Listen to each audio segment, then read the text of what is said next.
سلام بچه ها، خوش اومدین.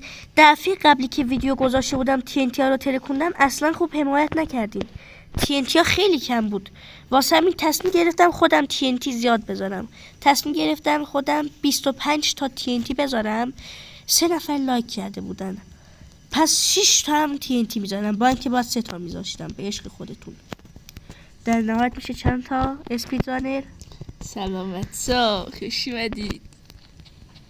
اونایی که اعتقاد دارن ماینکرافت پلیرهای خوبی هستن ساب کنن، اونایی که بلد نیستن اشکال نداره، یه دونه لایک بزنن پای این ویدیو. امیرعلی هوس کرده امروز دیگه چی دیگه نابود کنه خودشو.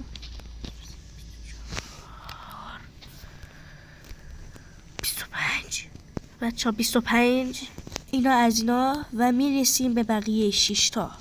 1 2 3 4 5 6. بچه ها اگه قول بدین همین الان لایک کنین TNT های بیشتری میذارم. سریع باشید لایک کردین. اونایی که لایک نکردن نامرد بودن. تمام، این خونه به چخ رفت. خداحافظ بچه ها. بیا دریم.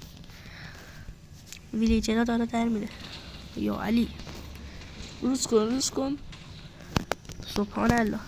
بچه ها به ازای هر لایک این ویدیو 1 TNT، هر ساب 3 تا TNT و هر 10 تا کامنت 1 TNT دیگه میذارم. فعلا تا ویدیو دیگه، خدا نگهدار. ای بابا کجا رفته؟ خداحافظ.